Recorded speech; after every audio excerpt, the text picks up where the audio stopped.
what happens if they are not super boomer and they implement their own AI to respond to the emails? Whoa. Then that would be great, because then you could But then the AI is talking to they just keep going back and forth. And it crashes the whole internet. If you guys want an extra episode of Safety Third every single week, plus an enormous back catalog of, I don't even know, there's like gotta be a couple dozen, I don't know, up on Patreon right now. You can head to the link down below and click it and support us financially. And give us your hard-earned money and you get extra podcasts. And you get access to the Discord server where we have game nights every week. We have show and your tell. YouTube videos. Yeah, we have show and tell every month where it's like people show us their projects, their YouTube videos. We review them. It's a lot of fun. Some of our patrons actually have like grown their YouTube channels big, hundreds of thousands of views on their videos. Yep. Better videos than we make. But we actually don't make videos anymore. Yeah. That's right. But they've got it going on. This is an end of career podcast. Right, Nigel? Mm-hmm. It's the end of my career, that's for sure. Welcome to this very special episode of the Safety Third podcast. Today's guests are nobody. It's the same three assholes.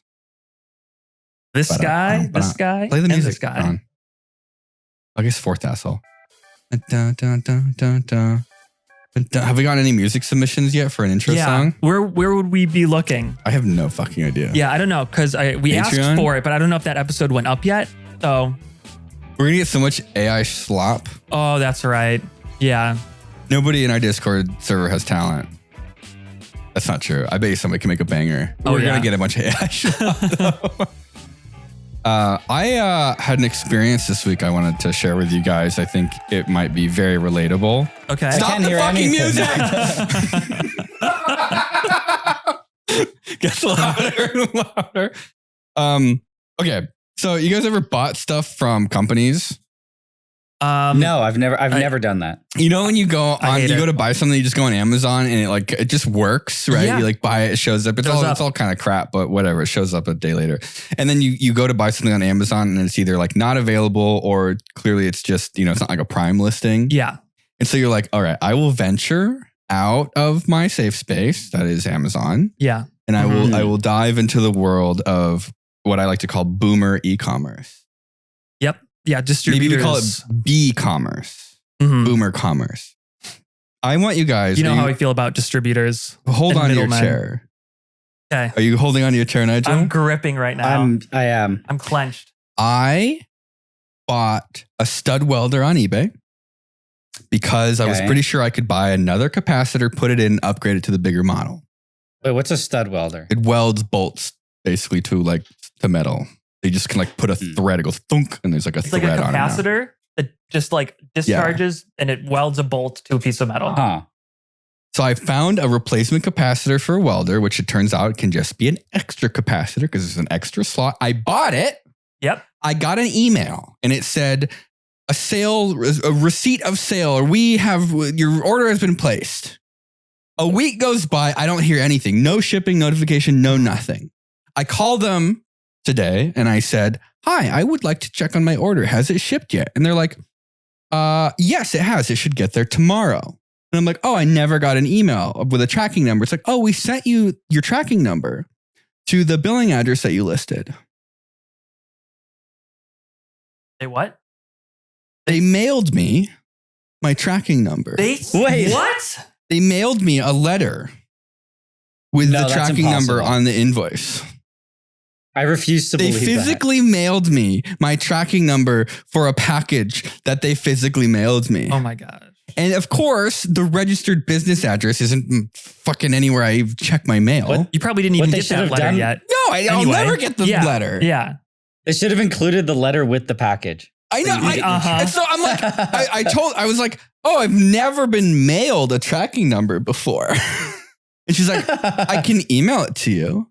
And I'm like, that would be great. Not that it fucking matters because you just told me it's going to show up tomorrow. I am still flabbergasted. I'm blown away at the boomer commerce. What the fuck, right? Yeah, that's insane. And this is also the same company I remember that wouldn't price match the other company. It was cheaper for me to buy the studs and collets on a separate website, a different company, and pay another shipping fee than it was to place my entire order with the place I bought the capacitor from. Unfucking believable. Yeah. And they would not match it. and they gave me some bullshit about how like they're a supplier to a lot of these smaller stores and it would be irresponsible for them to like undercut them. And I'm like, what are you talking about? Yeah. Like why do you list it on your website? It also is like, you use McMaster-Carr before. Yeah. Everybody knows McMaster-Carr. Yep. Imagine taking McMaster-Carr, putting it in a fucking like mason jar and shaking it up. And then you have to scroll through the images one by one to find what you want. Like, I would like to look at bolts, and it's like 1/4 inch bolt, 1/4 inch long, 3/8 bolt, 1/4 inch long, 1/2 inch bolt, 1/4 inch long, 5/8 bolt, 1/2 inch long.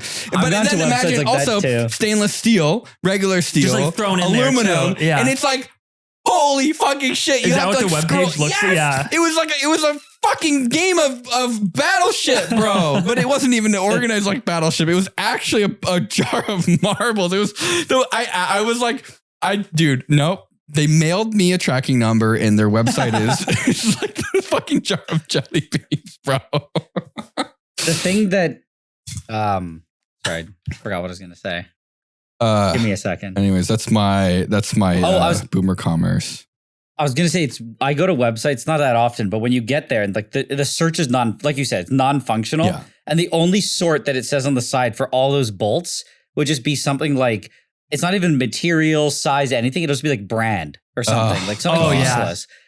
And you're just like, okay. So what you do is you then type the website in Google, and then you just use Google to actually search their website. Oh my God. Yep. Dude, I've had a little bit of luck with ChatGPT in this. Mm-hmm. It didn't like it. I wish it was better. It looked on eBay because I was trying to find the capacitor, right? So it's 27,000 It's a really weird size. Or 27, was it 27 millifarads? No. Yeah, 27,000 microfarads. Yeah. And it's not really used to dealing with capacitors that big. So, and it was a 220 volts. It's an uncommon like package size for that.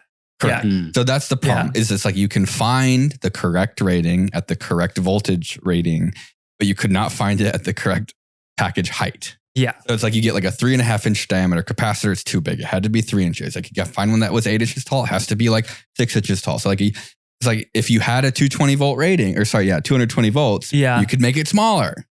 But they didn't. It's all 250. And so it's like a little bit too big and it won't fit in the fucking box. Mm-hmm. And so it's like ChatGPT was looking on eBay because the eBay search engine doesn't work great for shit like this. And I just could not find one until I started searching just like stud welder, like replacement capacitors or something. But none of the specs are listed. Oh, so then I had to call and say like, how big is it? How far apart are the terminals? What's the voltage rating? And I wish that I had, because I told ChatGPT what I was doing. I think I did. Maybe I didn't. Maybe I should have told it what I was doing. I wish it could have found that replacement capacitor. Yeah. I just don't think like the live internet function is like up to date. Yeah. You can see when it searches like eBay or other stuff, but it's almost like maybe it doesn't go far enough. Like it doesn't go to random websites like welding supply website. If I was the ruler of the world, I would make it mandatory that search engines are like, you can use like advanced search features on every search bar for every website. It's like, I think it actually probably costs nothing collectively. Oh, us. The few people, like, everybody in the United States, like, hundreds of millions of dollars and billions of hours. Man hours to try to sort through these listings. And the only reason they don't let you do that is because they want you to keep scrolling on these websites. Is there a reason? It's like walking through the checkout aisle and they've got like all the candy and like, gizmos on the way to get to the cashier. They're just like filtering through more shit. Yep. It's got to be. Like, why can't I do Google search minus Pinterest? Like, remove Pinterest results. Like, I think, or no, maybe that might work on Google. It works on Google. There's I know we bitched about this before, but like losing the like minus filter. Yeah. The like Boolean minus search. car. Yeah. So you search for like light minus car, and it gets rid of any listings that have the word car. Yeah. No more car. LED headlights. Exactly. Yeah. So it's like just you can narrow it down, and none of it works anymore. And it does make it feel like I spend a lot more time. Like the fact that I wish ChatGPT would do this for me means it's like it's a very manual process to sift through things that are unsortable. Yeah. Which is kind of cursed. Like I just went through this on Amazon. So I wanted to get, what was it? I was looking for a fan, like a computer fan. Yeah. Right. And it wouldn't give you the option to sort by, you have like the filters Prime next day, Prime 2 day. And those only show up for certain items. Like say if you want shoes, right? There's the option you can sort by only next day items for shoes. Yeah. But if you type in fan, you can't sort by. Wouldn't give you anything. It wouldn't give you the filters like that. So I would have to like scroll through and then I'm like, okay, this fan can get here the next day. This fan can get here the next day. Like picking them out, making like just, tabs full of only stuff that can get there tomorrow and then go through all those listings. I just want OnlyFans. Yeah. And I was having such a bad time. I tried to call Amazon. It's impossible, just so you know. They won't, yeah. There's no support. Yeah. There's one support line. It just goes to like general customer service. And I'm like, hey, I think your website's broken because I can't like apply the correct filters. They disappear for some items. And they're like, what was your name? Like, my name's Kevin. And like, Kevin, go fuck yourself. Beep. Yeah. And they're like, bye. And I think Sandra figured it out, what it is. You can only sort by like Prime next day if there's an Amazon Basics version of that item. Really? That's what it seemed like. Yeah, I think. Yeah. Yeah, they must store. And they want it to appear at the top. Yeah. I definitely miss like a more kind of utility internet.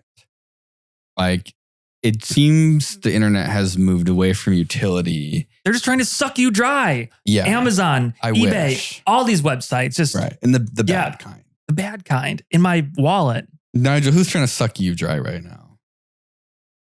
That's a good question. Does that mean there's not a lot or there's a lot? I think that's a lot. He's going through it right now. He's like, oh man. There's a lot, man. Trying to find a good example. He's got so many.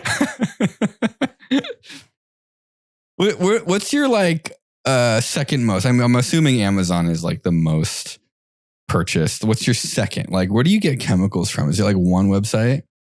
There's a few. I would say Amazon is by far the most I buy from. Yeah. It's just, I mean, especially now, it just has kind of everything, like even obscure little items. And then you get it so fast. You buy one thing on another website that's not Amazon, you fucking immediately regret it. Yeah. It's like a week later. You're like, holy shit, we're going to pay $25 for shipping? It is crazy when you have like Amazon, McMaster, and there are some other websites I found that are really fast, but it's so hit or miss. Like there'll be some, they're just so slow. You'll order something on like a Monday and then 4 days later, they didn't ship it. No. And you paid for overnight shipping. Yeah. Like, it's understandable if it's a guy on eBay. Yeah. But if it's a store on eBay. Get your shit together. Yeah. It just doesn't make sense. It's like something, they just take like a week to ship it. Like it was one guy, I remember on eBay. I mean, yeah, eBay, whatever. It was an eBay store. I go to buy just like a fluke thermocouple thing.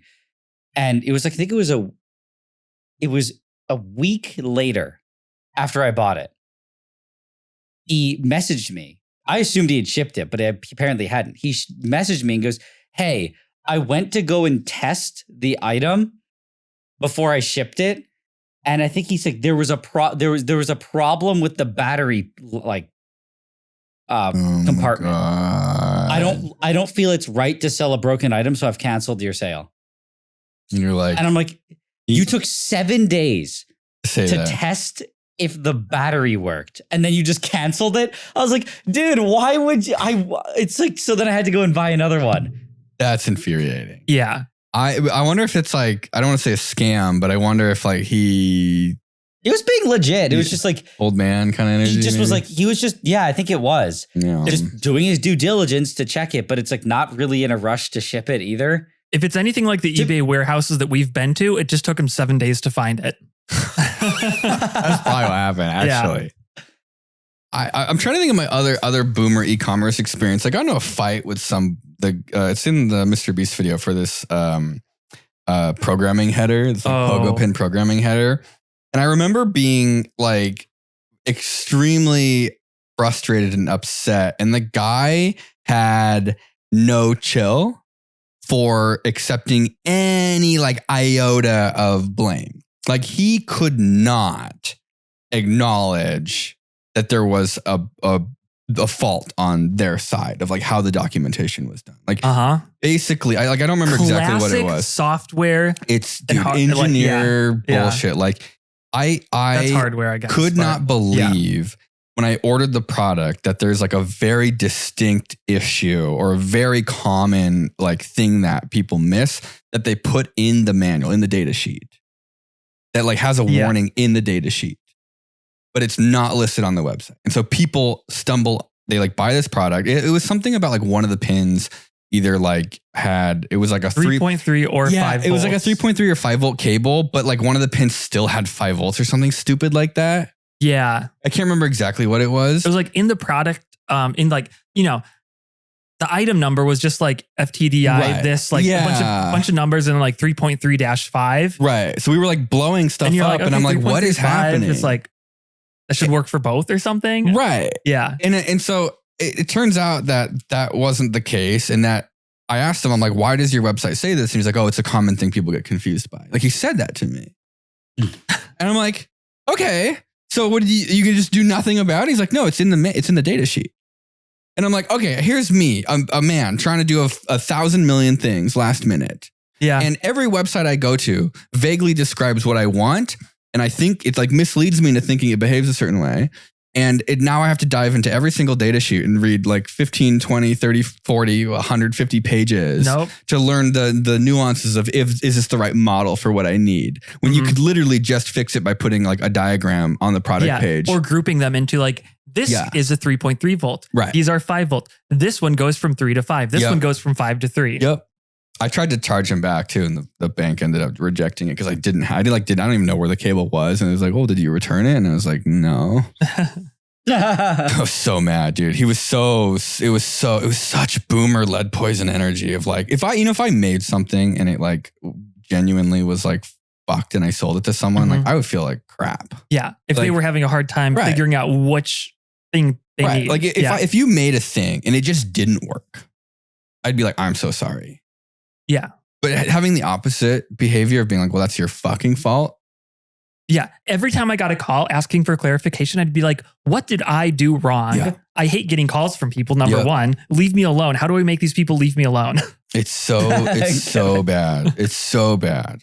Like if I have to reply to one more email asking for clarification, I'm going to send them something else in the mail instead. And then in that same project, we ended up working with Colorado PCB Assembly, which was like the most amazing experience of any, like working with a company in my entire life, where it's just like a family company and they just like do the thing. And you're like, I need help with this. And like, yeah, sure. And then they help you with it. And then you turn around the other side of things. You're like, I need your product. And the guy's like, oh, go fuck yourself. Yeah. He was actually swearing at me on the phone. I don't remember exactly what he said. I remember. Wait, what? Yeah. The guy who, he like told me to go fuck myself. What? Yeah. And it was just because I was mad that his product page was like really like misleading. And he basically admitted to me that a bunch of other customers were confused. And I was like, then why don't you like refund it or do something about it? And he's like, go fuck yourself. Yep. You're like, well, that's So I did. That's myself. A good response. I still fuck that guy. Those like I always leave the chuck key in the lathe. Yeah. Right. That's my one character flaw. No, I think at this point it's like it's a character feature. It's a feature now, not a bug. Wait, if you leave it in, does it fly off when you turn it on? Yes. Only if you forget about it. So yes. Every time. Oh yeah. So I thought I would get these things. They're the keychain like reels. So the badge suckers. Yeah. So it's like, it's got like a little spring in there, so you could like, just leave the keys on your belt. I wanted to get one that was strong enough to hold the lathe key up, so I could like nail it to the wall, use the chuck key and then release it, and it will hold it up on the wall. So I went to this website, the people that make them, the name brand ones. I wanted a good one, and on their website it was a disaster, right? So they had every model they make, and you could only sort by like the different models and not the strengths, and the only difference between the models were how much like pull weight they had. Oh my God. And they didn't say that. So you had to go click on the model and then figure out like what the range was for this model. Holy shit. And I called them and I'm like, listen, what's your strongest one? I'm trying to like hold on to tools. Yeah. So like, what do you have that's like a pound or two? And she's like, oh, like, it's this one or this one. And I'm like, why isn't that on the website? Like, why don't you sort them by how much weight? It's like, do you like it when people call you? That's the only difference that of between items on their website, and you can't search for it. You have to click on every single one. okay, you've got a capacitor for a stud welder on your website, right? Yep. And you have a tech support team that like people can call. How much time would it take for you to put the one-page manual, the one-page data sheet for this custom capacitor you made on the page that says how big it is, how wide apart the terminals are, what the voltage rating is, versus the amount of time that your customer support team spends talking to customers, giving them this data that they have access to? You know what we should do? Write like a botnet, like a mail bomb botnet, and just like send them the same emails like every day and like asking for help until they change it on the website. Website organization terrorism. Yeah. Website WOT WAT. Yeah. What? And it's just like, how do we make our acronym WAP? WAP. Yeah, WAP. Weaponized Autism Protocol. It's true. We could have like, a list of people that, we are WAP. Yeah. All they do all day is like you send them in like a complaint and they like 1,000 emails start coming in like, what is this? What is this? What is this? What is this? What is this? How big is that? How big is this? What is this one? Which one's that? Which one's this? And they're just like, okay, fine. We'll make our website less shitty. You're going to like make these companies go out of business because they have to hire so many like new web developers. Like $3,000 it costs to like have a web dev implement a pre-made like inventory database for their fucking... Wait. What happens if they are not super boomer and they implement their own AI to respond to the emails? Whoa. Then that would be great. Because then you could just... But then the AI is talking to they just keep going back and forth. It crashes the whole internet. I don't know if the web, like the auto chat box that pops up on a lot of websites. It's like, hi, how may I help you? Like, I will fucking, if I ever figure out who invented those, my favorite, it's a fake sentence.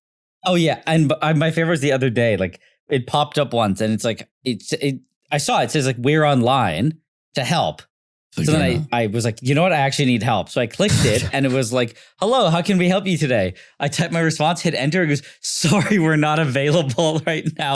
Come back. It's like come back when we're available. Dude, this is why people fly airplanes into like IRS stores. If you pointed out the guy that actually like, I would punch him in the face. Yeah. If you're like, this guy right here came up with this, I would punch him in the face. I would actually. I would punch him in the balls. Everybody in the face that put one on their website. I would bite his balls off. Yeah. I'm going to see if... No thought.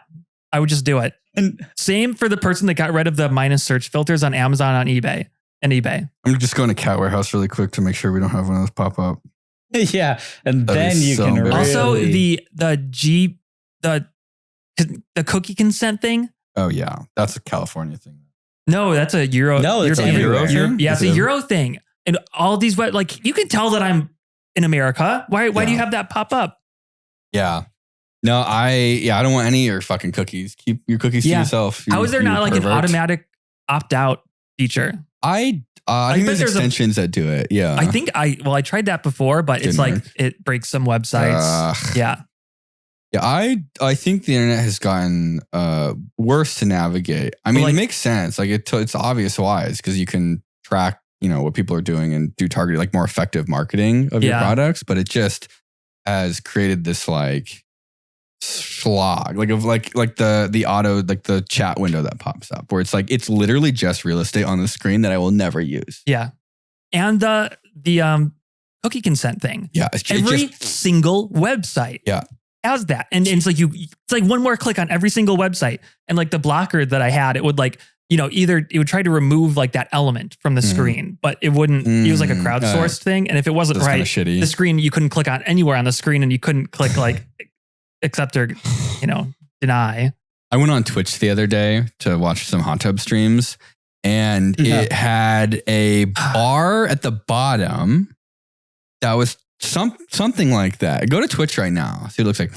And I didn't realize that there was like more below it. Like I couldn't figure out. Oh. Like I actually I hate Twitch. Click on a stream.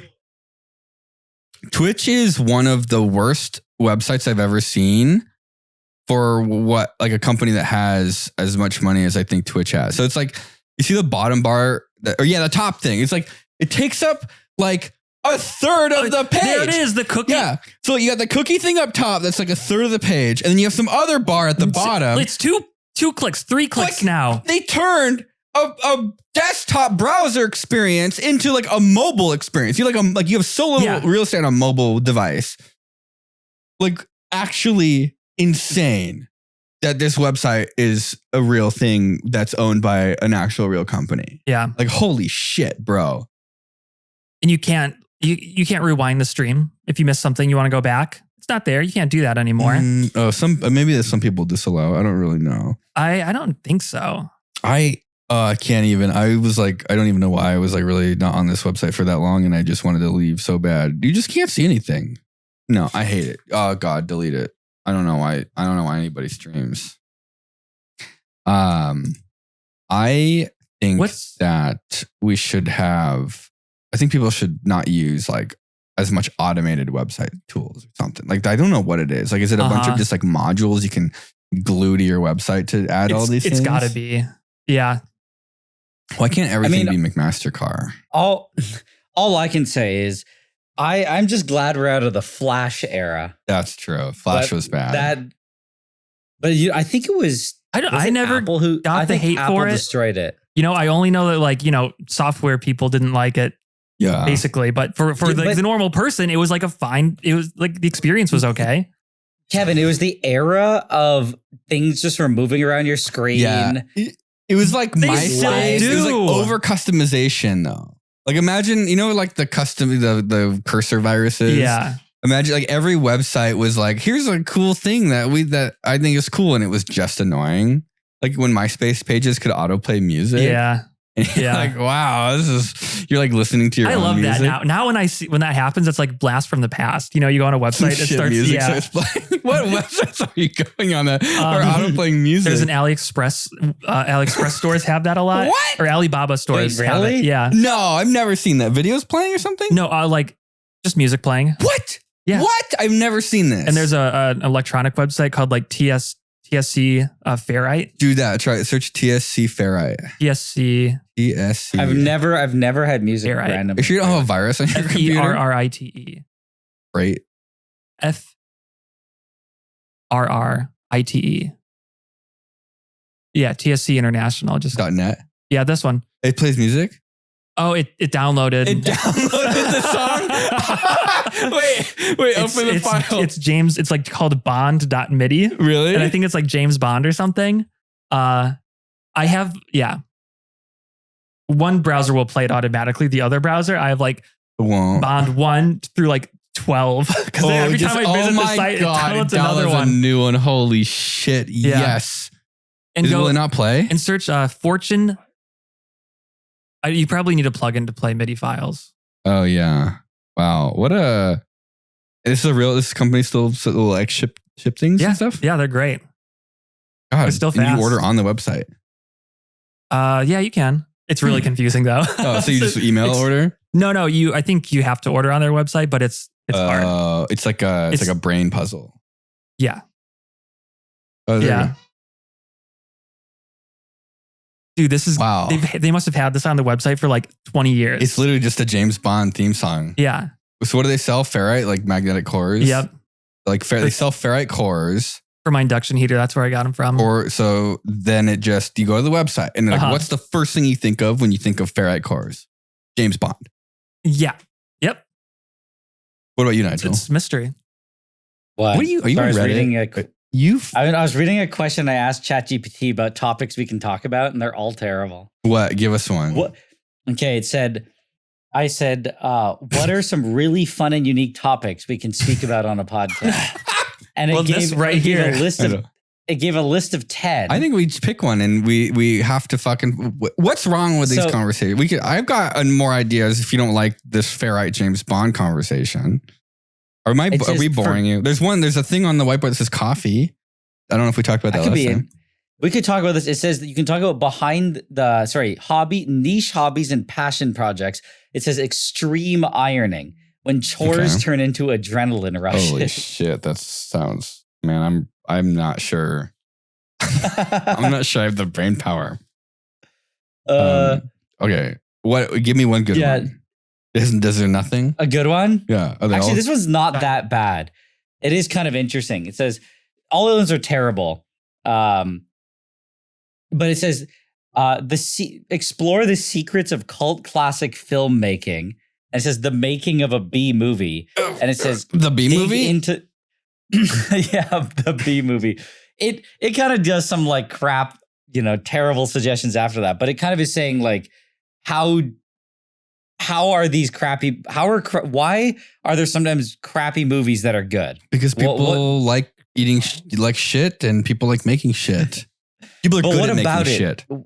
What's the difference between a bad movie and a good bad movie? A good fucking Christ! What is this, Kevin? This is like the company I bought my laser from. And it's playing Christmas music in not Christmas time.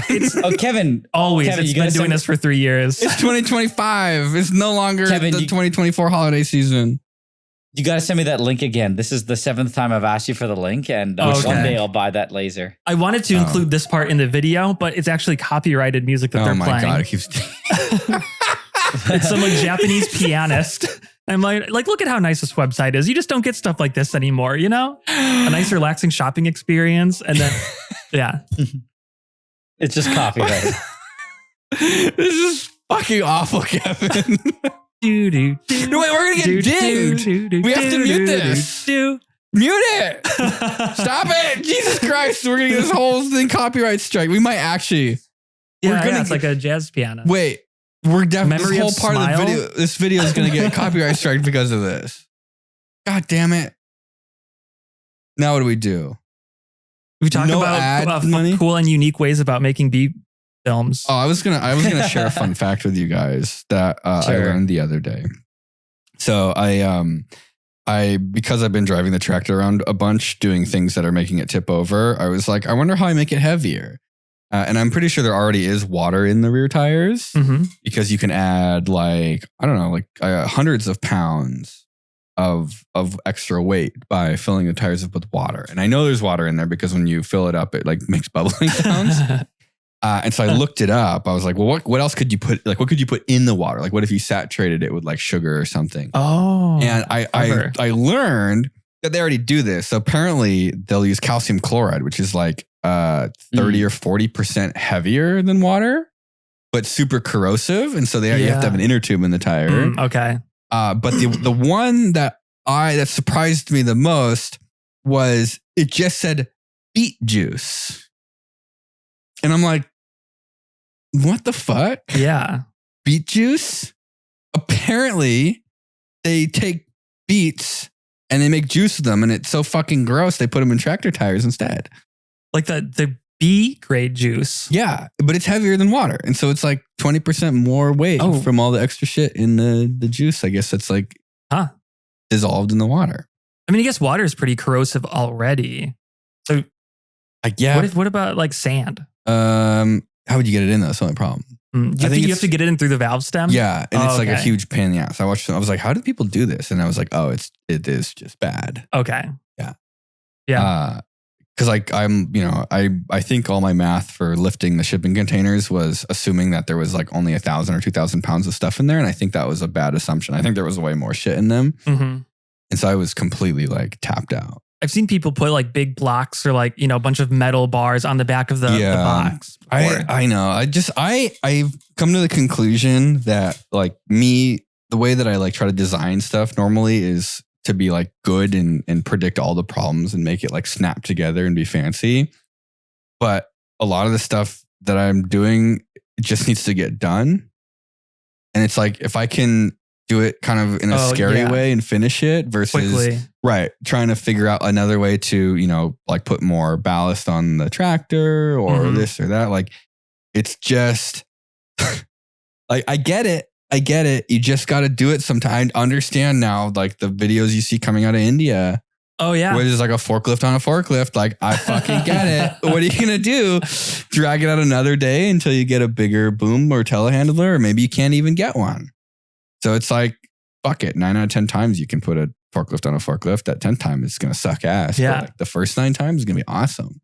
You can do like a big forklift, a medium forklift, and a small forklift. That's basically a telehandler. Just instead of tubes, it's forklifts.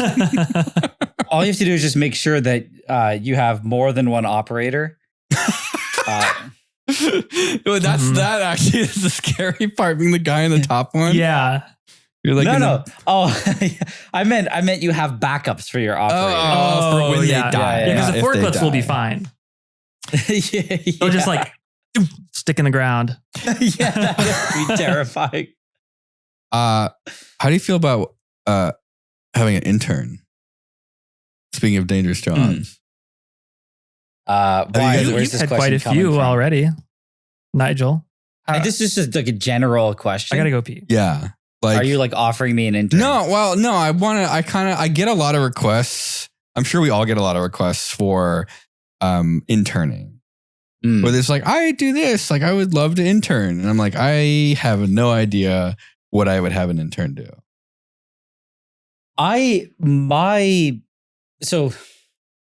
feeling about that is I think interns work really well if you have a large company? Operation going on, because it's like you want to have enough infrastructure where there's somebody below you who will be the one working with the intern. Yeah. Where it's like, if it's you, then it's probably not worth it, in the sense that like you're going to have to spend a lot of your time training them and bring them up to speed. And if they're only there temporarily, you just lose all that time. So I'd much rather just hire somebody if I actually like management. Whereas like an intern works, I think it works well when you have a bigger operation. There's a lot of like more entry level tasks that somebody can just delegate. I agree. I think there's kind of a lot of controversy around like unpaid internships, but I feel like there's a lot of situations where it makes sense. I think there's some situations where it has to be unpaid too. Like we're talking to somebody right now who has to do an unpaid internship. I don't know if it's going to happen. It's like a weird government thing, but like they literally cannot get paid. I think like, why? It has to be for free. I don't know. It's like, it's a potential intern from like Denmark. And then because you'd have to come on like a work visa or something. There's something, and like the government subsidizes or pays for it or something like that. Like it literally can't be paid. And I've noticed at any of the places I've worked at that had internships, because I've never really done an internship. I've only really had jobs. Interns are useless and a lot of times end up costing the company a bunch of money. Like dedicating, your like employee time to managing an intern that is not being like, it's not productive. Like interns usually are not productive. Like I've seen like some of the engineering interns have done it, and you're like, holy shit, it's fucking like you can't use it. Like it's almost like an exercise. And I'm thinking even now, it's like if I had an intern here, like right now, if somebody was like, I would love to intern, I'd be like, I don't have anything for you to do that's like that I want to pay for right now. Oh yeah. So basically what I would just say is like, I'm not taking an intern. Does that make sense? Like, it would make me less productive. What I think it would be good for, which is what I found, is usually before you hire somebody or whatever, it's like you all your tasks are kind of just like the things you do. Yeah. And it isn't until you actually have somebody there that you can start throwing certain things at that over time there creates a separation where you're like, oh yeah, I got used to never having to deal with that because I guess it just wasn't worth my time. So one example is like my mom is our accountant here, and how it started was when we were moving to the new office. I was like, I just need help with the move. It's like a lot of like paperwork stuff and whatever, coordinating things. I can't do it. So she did a lot of that. But then after I was like, oh my God, taxes are coming up. Can you help me? And it's like, it started being like, at this office, we needed a garbage can in the back. I was like, I don't have to call the company and have to order a garbage can and do all the paperwork. So I'm like, can you do it? And it became, I just kept throwing like all those things at her until literally after like 6 months, she was like, I can't get all this done. This is too much. And I was like, wait, I was doing all that before. But by just having someone to keep throwing it on, I now never, ever, ever want to do it again because I've lived life without it for so long. But until you have somebody there to soak it up, you're just kind of running around doing a mishmash of things. Yeah. How do you if you're hiring someone for like, I think what it like, if the intern is being productive, right? Like if you are an intern, I think like you're not supposed to be contributing, especially like unpaid internships. Yeah. You're not supposed to be contributing to the bottom line of the company. It's generally expected that you're a hindrance. It's like if you hire an intern and you're not paying them and you're like having them sweep stuff, like that's kind of fucked. Yeah. Because they're not learning anything. You're just using them as free labor. But if you hire an intern and you have them shadow an engineer and the engineer ends up getting half the work done during the day that he normally does. That's also bad. That is like you're not paying the intern and they're costing you productivity. It makes more sense because they're learning. You're basically just like teaching them for free. Well, and I think there's like this sort of. I think the standard is that you do get paid for internships now. I would say that like you probably should get paid, but the question is like, would you have an intern? Because like people ask me all the time. Well, this is like engineering internships. I know people going into college or in college now doing internships, and they're getting like $40 an hour at their internship over the summer. Jesus Christ, what the fuck? Yeah, who? Let's see, like what? There are people on Discord. $40 an hour at an internship? Yep. Where? Stuff like Will's gonna quit like everything. I think maybe like Los Alamos. I think another one was at it's all government stuff though. Yeah, like maybe Draper or something in Massachusetts. Stuff like that. I feel like we're not really running like a real viable business that it even makes sense. I just like there's so many people that ask for internships. And I'm sitting there and it's like having an intern is just going to make my life harder. I know. And then like, you feel like you're supposed to pay them, but then you're not like, just like, then I just say no. It's like, nope. Yeah. No, I don't want an intern that's free. I don't want an intern that's paid. I just don't want to deal with an intern. But I also feel like, with even like the open source stuff, it might make more sense, but it's not year round. It would be like a couple months leading up to it. My mom would do that with my brother. So she would say like, oh, Kevin, like, ask Riley, Riley wants to come over and help you work on your videos. And of course, my brother does not really care at all. Right. My mom just wants, him out of the house. Probably. So she's like, like he can come help you on your video. I know you've been so busy working on videos. It would be great to have your brother come over and help too. Right. Yeah. And I'm like, no, I'd have to micromanage him. Like he would just sit there and he'd, like, well, what do I do here? What do I do here? And I have to show him all this. And that means that I actually have to like, do stuff. Yeah. Where I might not normally be like, working on like this part of the project, right? Like I might not have all the parts or I don't know, like, I'll have to be doing something that he could help me do rather than something that, right.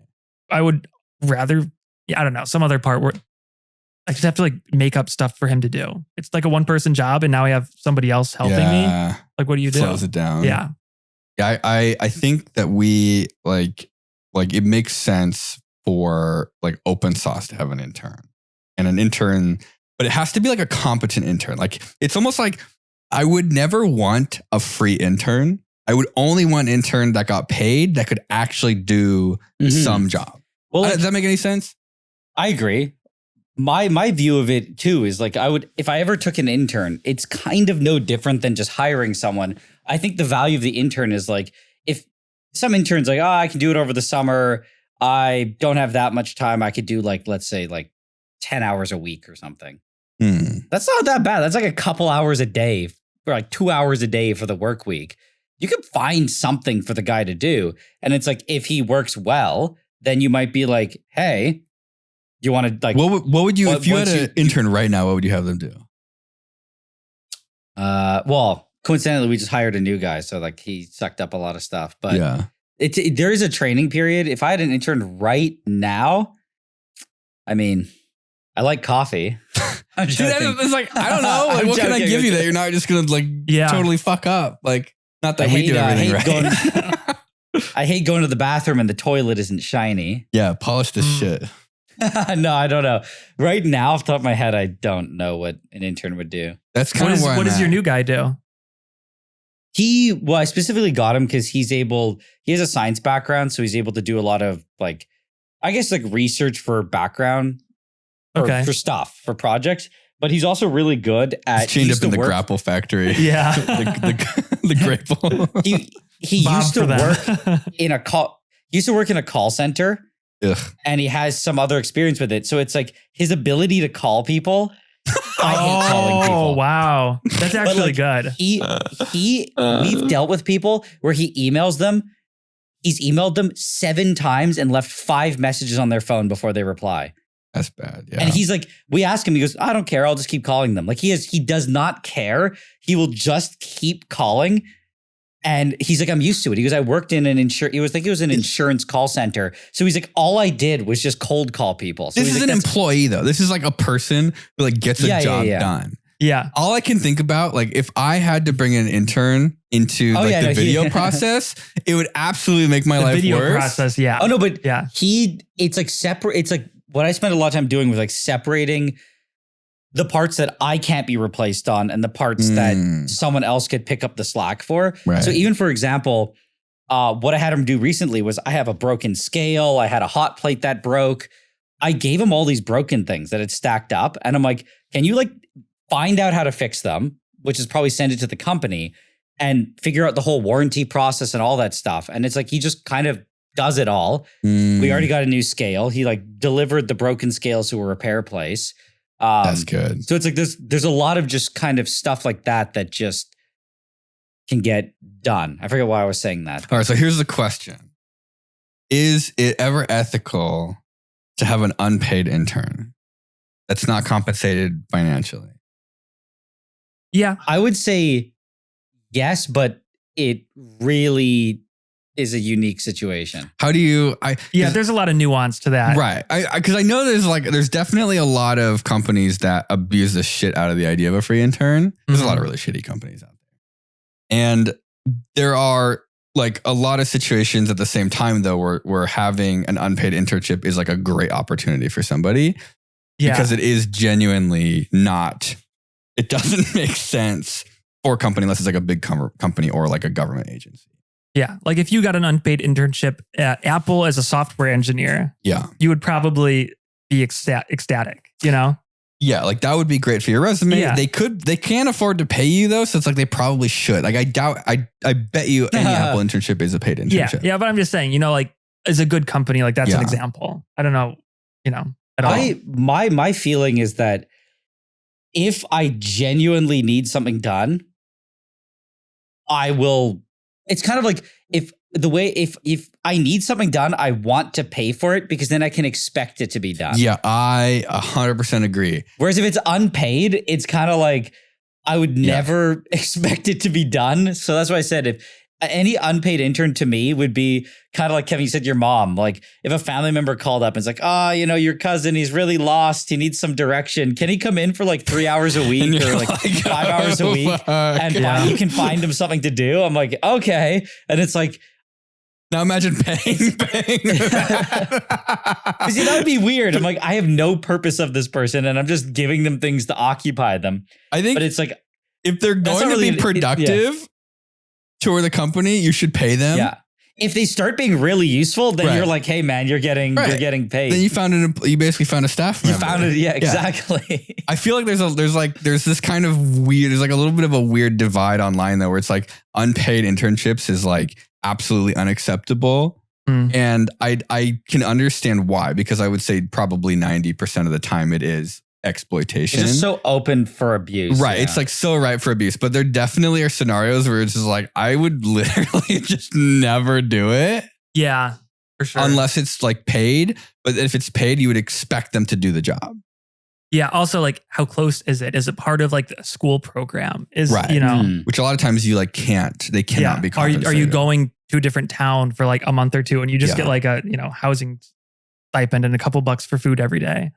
I would rather spend like an hour or two, like actually, you know, giving a person like valuable advice or information. Yeah. That would be like kind of your internship, than have to deal with like finding responsibilities in like this realm. Yeah. I think a lot of engineering internships, I don't know, I never did one. I just, from what I hear from people online, is just like, they're not actually really doing real work. They're more of like embedded in an engineering team with maybe one or two other interns. Yeah. And just they might be like, hey, can you calculate this for me? Or like, you know, figure this out. But I'm over here working on it like a main problem. Right. No, 100%. That's how it was at the places that I worked at. Like you were actually. But it makes sense. Yeah. Well, because it's like the hardest thing is finding good work, right? Right. So it's like if you come up with a new scheme and go, yeah, every single semester we're gonna take 15 people who we assume are useless, but at the end of the day, they're not really sucking that much company resource. So it's cool to have them around, and maybe out of it, like a couple of them we really, really, really like. Mm-hmm. So it's like we'll offer them a job. I know a bunch of people who did engineering internships, and it's like the moment the internship was done, they're like, hey, you graduate in like a semester. Yeah. We have a job offer. Well, that's what internships basically are, is scouting. Yeah. I mean, they go through all the applications to find the people they want. And then. So it's like, it's a really good scouting opportunity to see how they work with your team and like a lot of stuff. You have to pay for school, to be fair. Like you pay money to learn at school. Yeah, you're if you're learning at your internship, so they should be paying me, dude. Like I mean, that would be happening if you. I'm just asking questions. Like if you go and you're getting an education at your internship and you're learning a lot, like that is valuable. So and you would pay for it at school. Is that the criteria? Is like you have to be learning valuable skills? I believe in paid internships when they pay me. Yeah. I think you should have to pay for your internship. That's what we should do. Paid internship. That's what we're saying. That's out of your pocket. I'll hire as many interns as possible. Thousands of interns. I think I've kind of had like 1.5 internships. Like the first one was just working in a machine shop where I was definitely like, I was a burden, but I was still productive. Like I still would I would operate machines. I would cut stuff. I was literally just doing kind of manual labor. I wouldn't call it, I would say it was more like a little bit of like an apprenticeship where I was like learning stuff, but they could throw me in the back and have me spend, the entire day out in the sun grinding cutting shit and grinding stuff. Right. Like that is like, I don't want to do that. You have to pay somebody to do that normally. So and I did get paid, $8 an hour or something. And then the second internship I had was at an engineering company, and I was like working with a guy who was not an engineer to like build this thing, like F-35 ammunition loader. Oh yeah. And he wouldn't let me do anything because he was like trying to prove himself as an undegreed engineer. Oh, okay. And so I would sit, on the computer, like in SolidWorks, like designing stuff or doing, learning how to do like simulations and stuff. And I'd be like, hey, like I came up with this and that and that and that. And he would just completely fucking ignore me. And so I was getting paid. Yeah. And the company wasn't teaching me anything.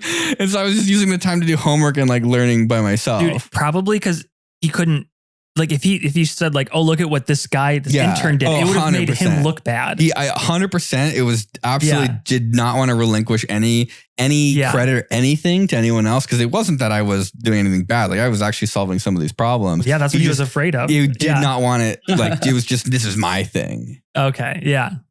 So I kind of had the opposite of the useful intern experience, where it's like I probably could have been a useful intern if they had given me something that like would actually be utilized. Mm-hmm.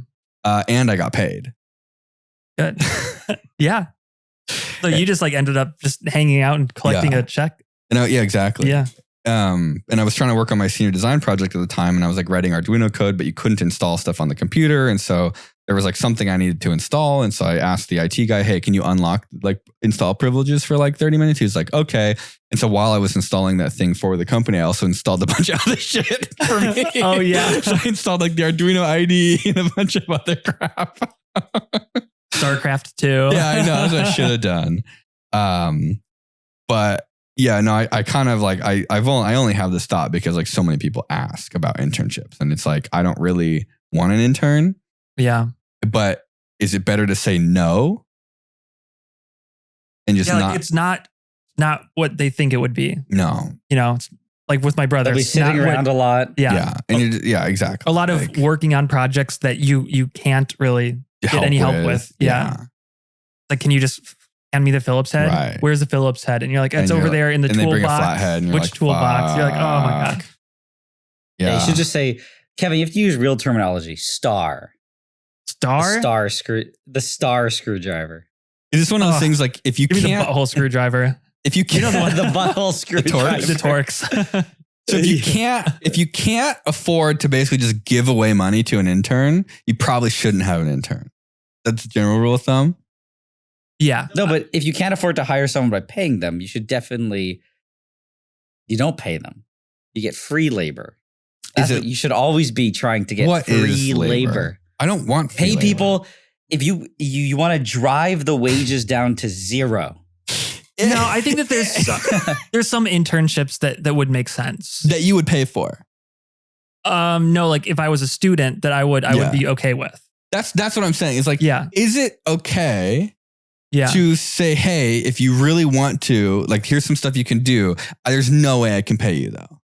Yeah. And I think that would make sense for like a lot of really specialized positions that like, hey, we're like not even really looking to hire, but we just like, to give. Yeah. Yeah. It's just like something that we do is give internships. Because otherwise you just say no to everybody. Mm-hmm. You just say no, I'm not going to do this. Like, I don't have anything for you to do and I can't, like, I don't have anything productive for you to do. Exactly. That would justify me paying you. Exactly. And so the answer is no. So it's more like just a residency to hang out with some engineers. Exactly. And that's what I say. Like if you're kind of there and you're just helping with odd stuff, just watching how the whole thing works and you're learning and you're only going to be there for like a few months. Like, I don't know. It's more for like you to get experience than help the company. Yeah. So you should pay for it. Then I just I can see it for open source. I just cannot imagine a world where me, William Osman, as the William Osman 2 or main William Osman channel would ever have an intern in any capacity. People just show up at Mr. Beast's place. I know they do. They're like, hey, please hire me. I drove 600 miles. I don't have anything else to do. Like, please hire me. Right. And you're like, what do you do? Yeah. Yeah. You're like, I'll do anything. I'll scrub the floor. That's got to be a nightmare for Mr. Beast. I think and it his is, crew. Yeah. Randos. Imagine. I would say that if you had if you did get an intern, you'd be surprised how useful even just like you've had extra people around, but like somebody who's dedicated for even just you're working on something. And this happened with me. It's like, I don't go to the store to pick things up anymore.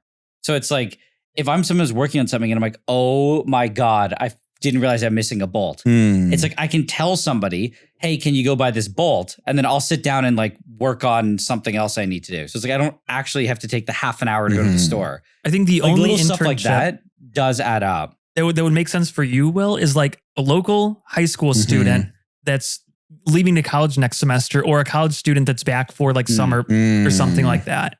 Yeah. And they're just looking like really close. And they're just looking to just like mess around and whatever. Yeah. Yeah. Yeah. They don't even. I think the one tricky thing you'd have to pay attention to is if they will or will not appear in the videos. Yes. Yeah. You want somebody that won't. You want somebody that wants. That's what they want though. I know. Yeah. Well, it's like if they do appear in videos, they definitely have to sign some like contracts. And you have to be very careful because you don't want to ever have it where it's like you thought you were having fun. And then later they're like, man, I was exploited this whole summer. And then there's like the parasocial aspect. They just want to hang out with you. Yeah. Have you had an internship, Nigel? Like as me? Yeah. Not hiring someone? Yeah. I mean, I volunteered places before. Doing what? The youngest was that vet clinic. Oh yeah, the dog freezer. Yes, I was the dog freezer guy. See, I was picking up the slack, but I was useful. I did stuff all day that I was there. And that was not paid. Not paid. It was that just one a you probably should have been thing. paid. Yeah, like if you're lifting up dead dogs and putting them in bags, like you should get paid for that. I think they were tiny, and there were some dead cats too. Hey, you're paid in experience. Yeah, life experience. It was just the experience of holding a corpse. It was kind of just like miscellaneous stuff. Yeah. But it's like, I think I was useful in some way. Like sometimes it was, some people, if they were a bit short staffed that day, they're like, hey, this dog needs to be played with. Like it just, we're letting it out of the cage. It needs some entertainment. So it's like, I would just play with the dog. Like it was like pretty menial, but like someone did have to do it. But the other thing that what did I say? I volunteered in the hospital as well when I was tempted to go into med school. I worked in the dialysis unit and I played bingo with the people on dialysis. Oh man, dude. But honestly, it was actually a fun experience. Like the patients were really nice. And they were fun to hang out with. But it's like that was, again, it's like if no one did that, it's kind of like the people would just be like, whatever. But by having people always come in and offer to play games with the people there, it just made their life better. Like they're stuck on dialysis for hours every day. Yeah, isn't it hours, like 6 hours, like every other day? Ridiculous, or something? Yeah. So it's like just having people come in, fresh faces, you have conversations. It's like squad. Not needed. That's I wish. I'm like, yeah, can I bring my computer you here? Roll your desktop into your dialysis station. Yeah. But I find it also works in that thing because it's like the people as volunteers, what they're getting is you get a recommendation letter after for med school. So it's like you're there and you are getting something out of it. But then it's like the patients are getting something out of it. Yeah, you get it like from the local hospital, you know, to a university. That probably is nice. Well, interestingly, the reason why they make you volunteer before you apply to med school is so that you have experience in a hospital so that you know what your job is going to be like, probably. And funny enough, being in the hospital every day made me decide not to go to apply to med school.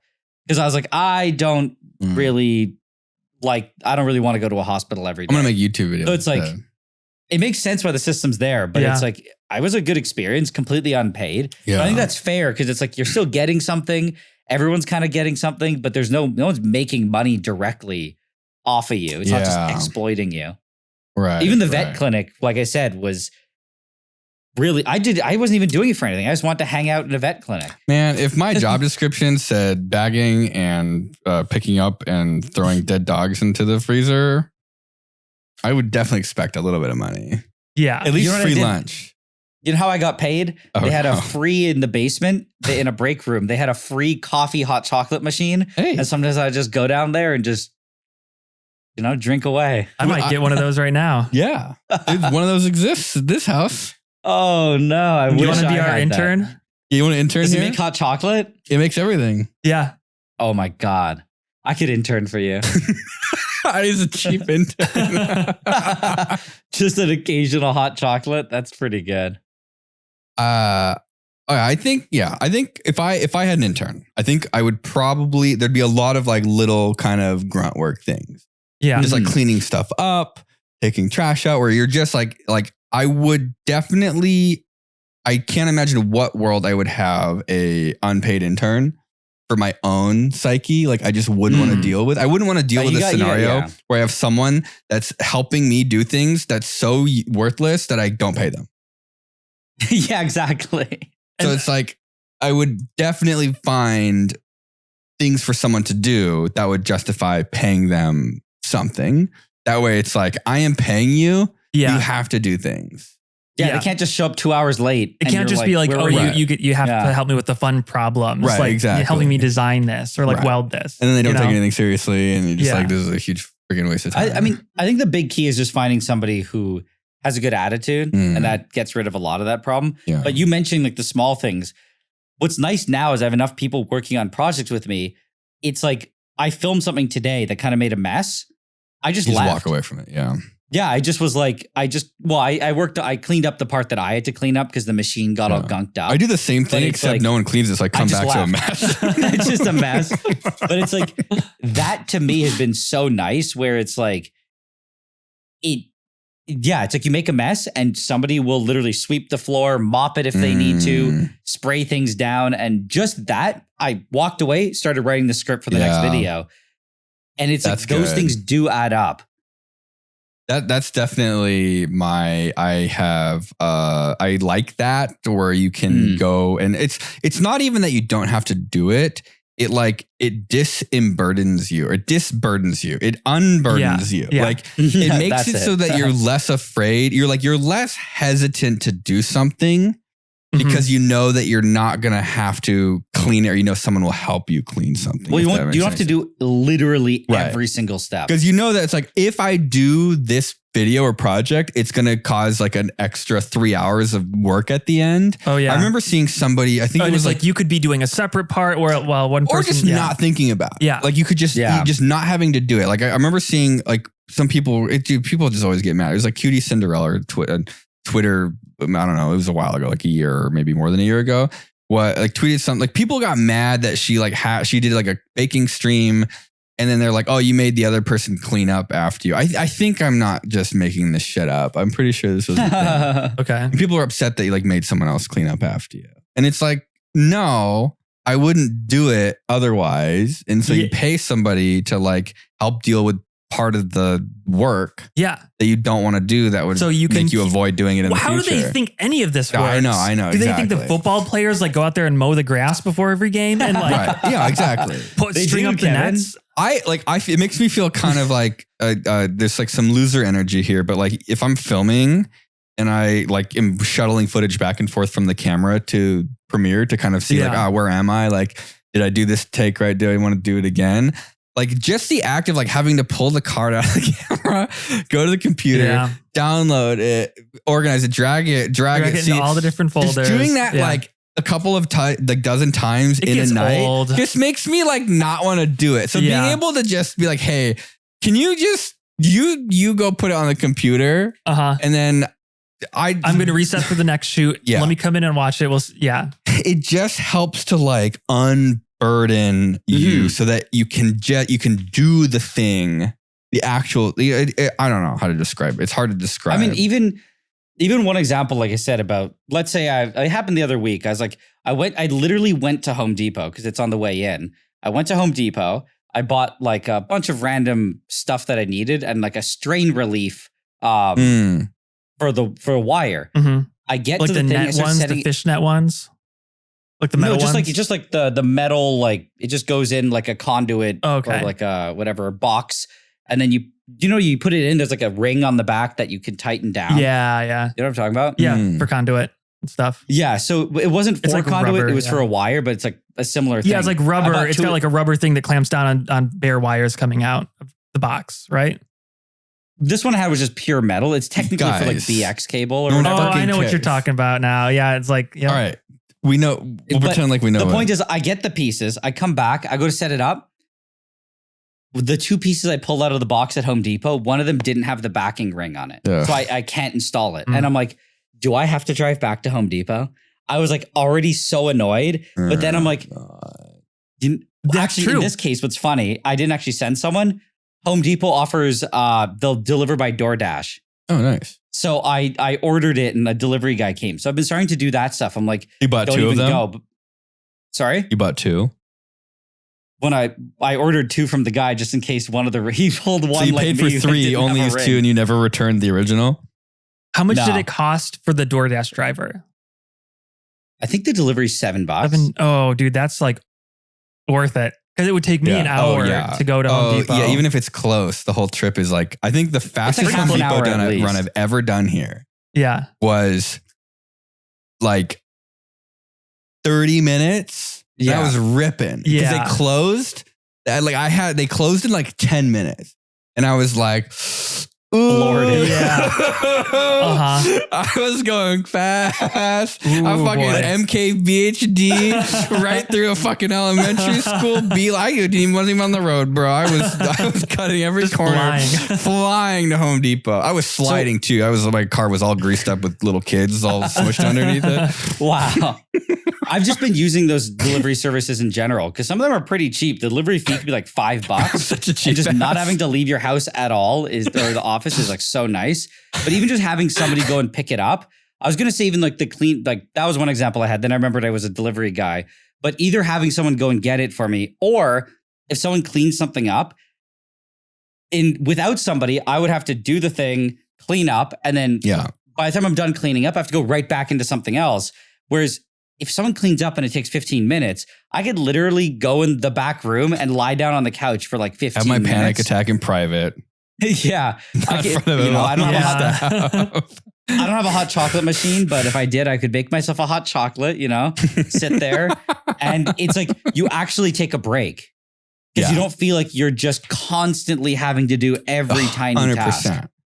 Yeah. I think I'm going to go have a hot chocolate right now. You actually? Yeah. No.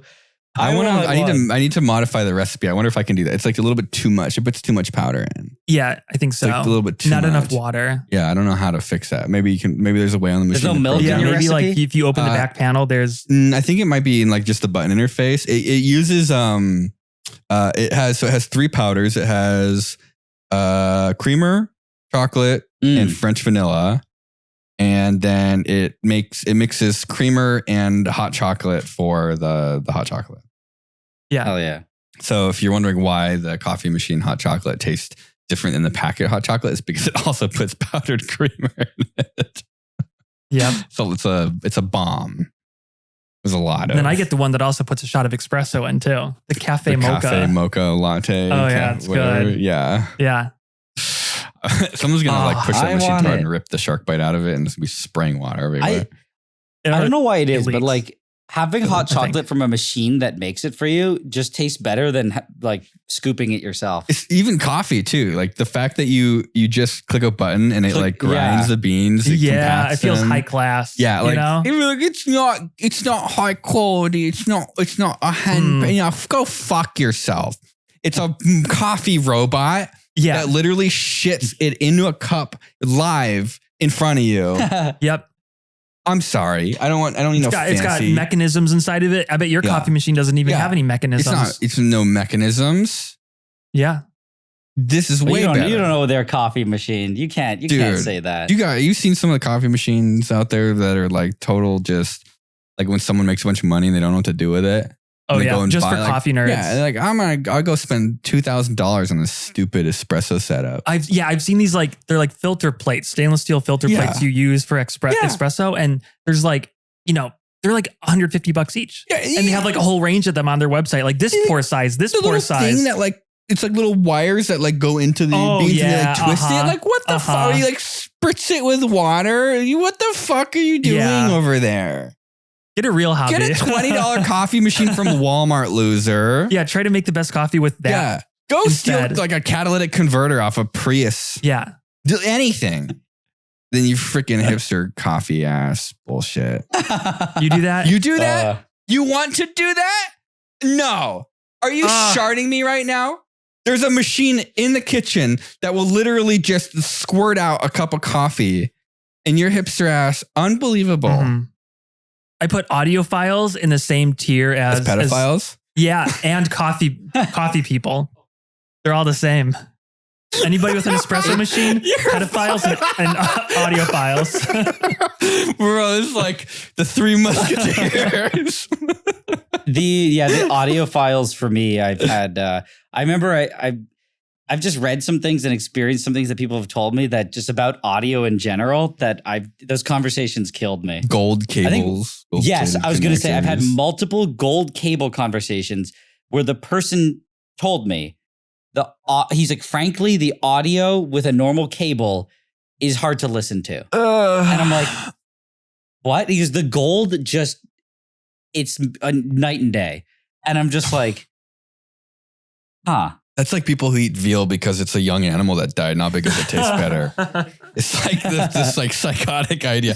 If I ever met somebody that told me that, I would lose like all respect. Yes. For someone like that. Because it's like a deep dive into their psyche of like they value the like superiority of it more than the actual quality, because the quality you walk into some rich person's house and they've got one of those huge speaker setups with all the different receivers and like the giant speakers and gold plated wires. It must have been like $20,000 for this setup. They could have given to a soup kitchen and just done anything. Fucking $5 speakers in your MP3 player. A stupid car. Yeah. Literally. I respect car people more than I know, and that and I don't respect car people. We talked about that last week. Yeah. Sorry, my hobbies are the only valid hobbies. Okay, Tesla coils, squad. And uranium mines. The Gathering. Don't tell me that. Magic the Gathering. Don't tell me that unless you get too into Magic the Gathering, then it's cringe. What is the point of hobbies if you're not going to just fucking make fun of other people's hobbies? Yeah. That's the whole point of hobbies. Like you don't do it. Everybody else. Some people play Magic. Some people listen to bullshit audio, and some people are diddle pedophiles. Kids and make espresso. That's it. That's all we're trying to say. Yeah. Just think about it. Is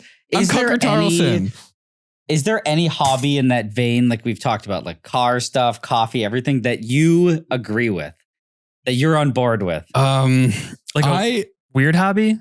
No, not a weird hobby. Like one where it's like I'm mentioning, the gold cable cringe, but you're kind of like, you know what? I actually believe I think that. Anything where somebody tries to do something interesting and unique, I respect more than people who are like script kiddies. Yeah. I bought this gold. Someone told me this gold cable has good fidelity. Okay. See, that's fine though. What I don't like is when they tell you it does. Oh yeah, that's to me is like they're like, oh, you have no idea what's going on. Look up audio earthing ground box. Oh no. Yeah, it's That's like is that a hobby or is that go to images and it's a wood box. Oh no. It's like find a one that's not on Amazon. Is it just like a fucking coax cable? No, I don't know. Like there's a power cable that goes in like a positive and a negative, and then you just like split it off, and it's filled with sand. Maybe it's like that one. Choice hi-fi, positive feedback on the left. That one, that box up, yeah, that shit is like $8,000 for a box of sand. My god! Go to the website. There's no way. Who's buying this shit? Look at the wood cables. Are the cable ends wood? Oh no. Yeah. How is the cable made out of wood? It's not. It's just like a regular the end, cable. Like the strain relief part is just wood finish. Holy shit. And yeah. It's a USB cable with wood. I don't know. Try to look up that company and then just like, I don't know. Man. I did see a cool one where this guy, they had a huge subwoofers and they turned their entire room into like the cavity, the resonant box by like excavating under the floor. I saw that. And making horns that like come out behind them. Then the guy like died and they like didn't know what to do with the fuck this whole room. Yeah. Because I mean, it was like a whole, like they built their house around this. $120,000 building the ultimate sound system. And it looked like it was DIY too. Really? Like a true audiophile would have bought this. And paid a contractor to install it. This one looked like they did it themselves. Yeah, I respect that. Yeah. More than the like the $8,000 box of sand, $8,000 litter box. Yeah. Pop the lid and let your cat shit. Oh, they also have like quartz and black volcanic sand. Oh my god! It's like, yeah. Dude, it's literally hippie girl crystals for I don't know, a different type of people. Yeah. What kind of people is that? Yeah, what's that site that you were just on? Yeah, what's best form? This is full of audio files. Jorking it. Dude, oh my god, he's touching the sand. He's ruined the value. It won't ground properly anymore. Holy shit, you have this to is log embarrassing. on to view it. Did they mention a price anywhere? There's like what's the Watchdog website where you can see all the registry people near you? Oh yeah, It's like that, and then this website right next to it in my head right now. They're like, stay away from all the people that are on these websites. $50,000, $50,000. Wow, that's so stupid. It has a proprietary audiophile mineral mix in it. Not sand, Kevin. Dude, I want to make some audiophile products and sell them. Dude, everything's marketing. I respect everyone. I just stay away from people like that buy $80,000 boxes of sand. If you're trying to do something yourself, or you're trying to like explore something and learn something, I think that's cool. I think buying shit that just is clearly like you don't understand what's going on. If you want to make your own amps or speakers, or cool. like building speaker boxes, or just being like learning how to do music, like that's cool. RC stuff, like building kits and learning how to do, like I think that's fine. You're learning skills. Anything where you just buy something. You want to build your own box of sand and see what it does? Awesome. Good for you. What was it? It was the whole like the slur for someone who buys the nicest thing of the hobby, right? Like imagine you just go and buy like a $20,000 RC helicopter. You're getting into Arduino and you buy a $20,000 scope. Exactly. And it's like, okay. It sounds like me when I start a hobby. Oh yeah. God, Nigel. I liked magnets, so I bought a $20,000 magnet maker. You're like, I'm just going to go buy a machine that I needed a magnet and Home Depot was out. So they were just too expensive. Bought the machine to make it. And then two and a half years later, I started making it. Buy hard. Oh, is this a Reddit thread on the hobby slurs? What do we got? ChatGPT. Let's go. Buy-hards. Yeah. I mean, there's like, gear snobs, well paid. Well paid. A dentist. Nope. Smart. There is something to that though, because a lot of times, like as you progress, you don't realize how much you have been held back by this one shitty piece of equipment that you've had forever. It's my brain. Yeah. I'm not trying to shit on anybody's hobbies unless you're an audiophile or a coffee snob or anything else. Some car people, phenotypes. Car people. Only some of the car people. Yeah, though. only some of them. Some of them. There's like some of you are cool. The other cool car people. You know who we're talking about. Any other hobbies that we're not okay with, Nigel? That you want to shout out? I think the car people one's good. Audio's good. I think audio's the best. That one's Coffee's bad. Yeah, nobody can. That's unforgivable. Yeah, like it's actually unforgivable. I think we're just not privy to like some of these hobbies. Maybe one of them is. I bet there's some hobby drama that we have no idea about. It's much more specific, but like what gets me is. If you ever have to look for a lens for a camera, the complaints you see people talk about is is like that snobbery where the person. I remember looking for a lens, and it's like it's a $300 lens, so it's not like cheap, but in terms of lenses, $300. Used or new? I say a new lens for $300. That's on the low end of. That's a super cheap lens. It's cheap, but I'm saying it's not like dirt cheap, but it's cheaper. A $50 lens is like a super shit lens. That's like the hobby Canon camera lens. A $300 lens is like a nice, cheap lens. 300, it's like you should get decent stuff. Hobby. Yes. Well, not even hobby. But I mean, for anything, but that lens isn't going to be like a crazy zoom lens. That's if you're doing a hobby, $300 can get you a fucking sick lens on Facebook Marketplace. Yeah. But either way, I go on a forum and the people are doing, this guy's like going in depth on all the ins and outs of the lens. And it's just like, it kind of like the conclusion was overall, I think this lens was even $500. He's like, overall wouldn't buy. It's just like chromatic aberration is all out. The focal length, the focus, like all this stuff he's complaining about. And he's like, I think it's much better to stretch your budget. And I think it was like a 70 to 200 I'm looking at. It was like it's like a $400 lens. He's like, it's better to stretch your budget and just go with the Canon. The Canon's 10 times the price. This guy was critiquing a $300 70 to 200. What the fuck? Just like, yeah, exactly. Yeah. It just like, it's stuff that like people do. They're like, I get that it's a budget thing, but like at 100% crop, you're really going to notice like the focus is messed up and the aberrations there. And I'm like, this is all Photoshopable. Like all of that. Here's like the kicker. What does Instagram do when you upload I don't use Instagram. It's like here's all these distortion effects and it's like, dude, it adds. Some of the like most fun pictures I've taken have been with the shittiest setups. Yeah. Because it adds shit. It makes it like more organic, more real, more natural.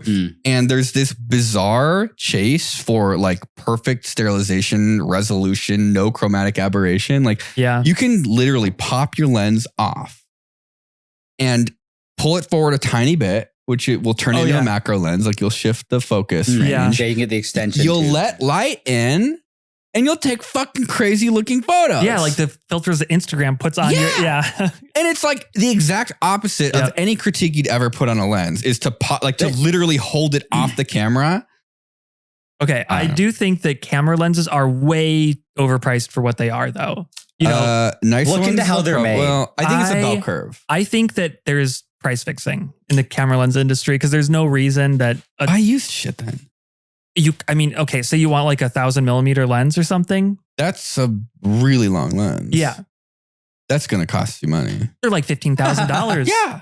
That's nuts. Nobody buys them and there's a shit ton of glass in it. It's they use the same machines. It's not that complicated. They weigh like 100 pounds, man. My dad had one when he worked at the LA Times that was like, it was 300. I think it was the 300. Yeah, and like that was 600 a big or something. Buck. When your lens has a tripod mount on it, you're dealing with some shit. Like that means so I have a question. Yeah. In the Canon 70 to 200, so like whatever, it's a pretty common Canon lens. How many lens elements would you think are in it? Like a dozen? Yeah. Between 12 and 20 probably? Yeah. Okay, that's pretty good. There's 23. Yeah. Wow. So I'm just saying that like, and then it also be done, I'm pretty sure it's all done in a clean room. And then when there's not that many people buying them. So it's kind of like I'm not defending the whole lens industry, but they have to price them in the fact that they're not selling that many of them. I think like the Canon f2.8, like your standard, like, what do they call? What's the series now? They're like professional series. I'm so out of it. Yeah, I have no idea. EF? No. The red one, the red line, whatever they call it. Yeah. I know what you mean. They're like, what is that lens? Oh, L. They put the L on yes. Is it L series? Like 2.8 L. Probably like brand new. What is it? Like $2,500 or $3,000? I think that totally makes sense brand new. I think that's fine. There was just a telescope price fixing lawsuit. Really? Yeah. And since I bought a telescope for my laser video, I'm in it. Oh, nice. The class action lawsuit. Suing you know what, Kevin? I believe you now. It's all a scam. It is. Look, yeah. It's. You don't have to look it up. It's all of the Which one?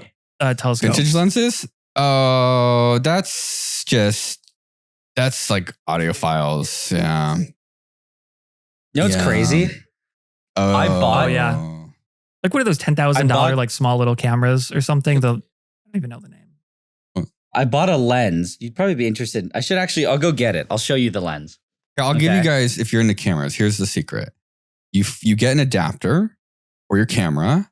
You find a lens that has a focal plane that goes inside of your camera. And then you get the correct adapter.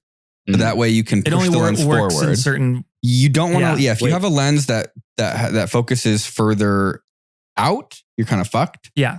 Because you can't push it further in. You want, or then you have like, my lens. I want to show you something. So I think like my M4, it just fucks with the focal range. So like I think it's like M42 was the mount for one of the lenses I had. I had a bunch of lenses like this, and I got the M42 to EF. It's EF, I think, which it snaps into the Canon camera, and then you thread the lens into it, and it just matches perfectly. It's like a 1-to-1, and you can go and get these lenses for like $10, $15.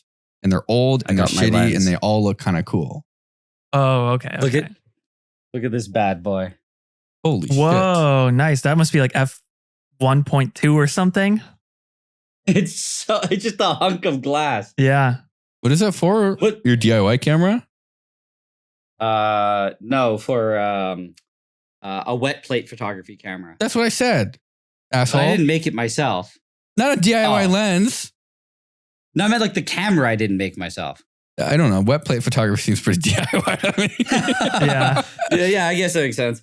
What's crazy is there's bubbles in the lens. And when I saw it, I thought I got scammed. I was like, oh, it's a piece of crap. But apparently before a certain time, they didn't know how to get the bubbles out of...